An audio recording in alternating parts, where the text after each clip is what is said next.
Hey guys, welcome back. Now this video is going to be part 2 of my language profile series. If you haven't seen part 1, I recommend you go check it out. And in this video, I'm going to talk about how much English you need to know in order to become an Emirates cabin crew. Now without further ado, this is language profile part 2, how much English? If you have been following my videos long enough, I love to count. So I divided this video up into 3 different points in my, cabin crew life when I thought English was really important. During the interview, during training, and on the job. So let's start with during the interview. Right off the bat, if you are not from an English-speaking country, then you will have to take a language test. And it's a lot like TOEFL's reading section where they give you a short story to read and give you some questions to answer.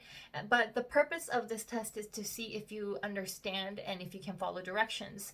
I remember taking the test and feeling like there's a lot of grammatical errors in the text itself. So as long as you pass, it's not a big deal.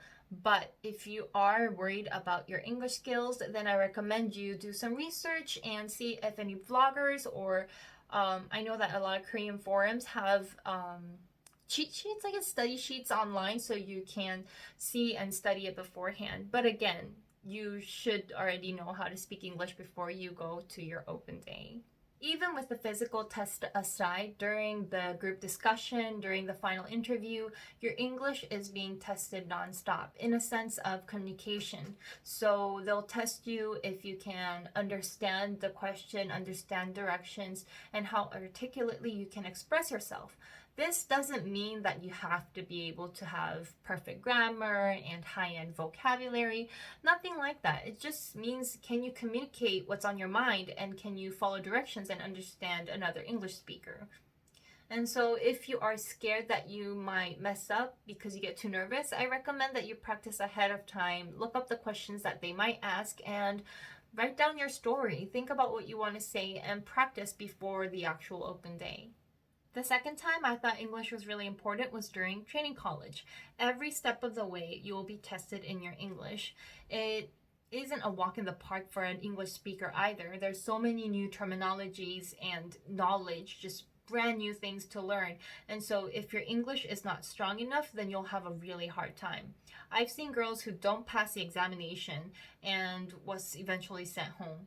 And I also seen girls who are not that good at speaking English, but they pulled all-nighters and they really showed dedication, and they became a cabin crew. Now, even as an English speaker, a lot of the terminologies were brand new. For example, FAP means flight attendant panel, and I would have never known that if I wasn't a cabin crew. Things like that. There were so many things to memorize and learn, and just the testing never really stops.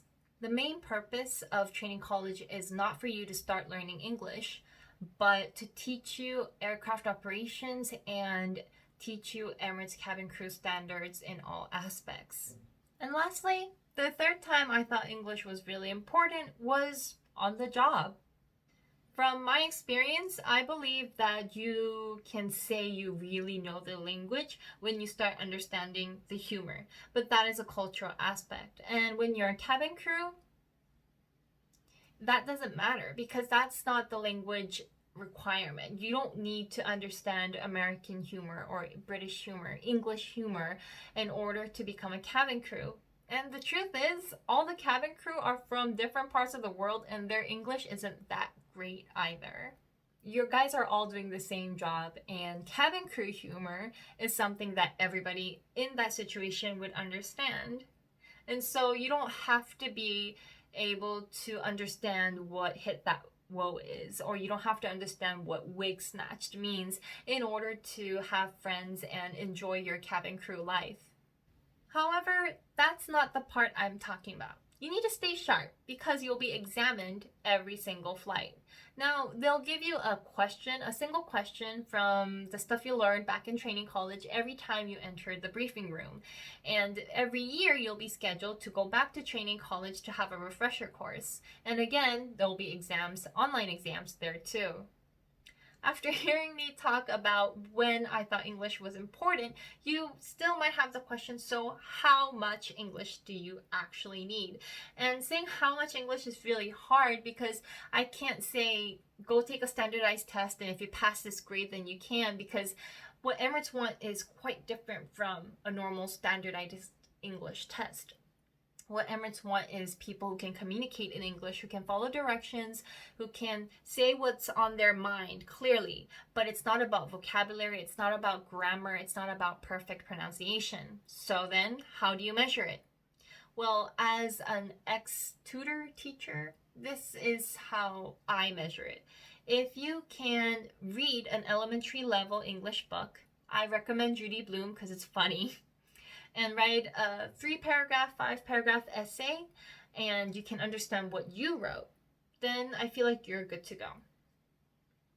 I feel like that's the level of English that is required in order to pass the interview, and also pass the training college, and also continue living as a cabin crew while passing the examinations and communicating with others and having a good time. And that's it. Thank you for watching this video. If you have any questions or comments, you can leave it in the comment section down below. If you liked it, please hit that like button.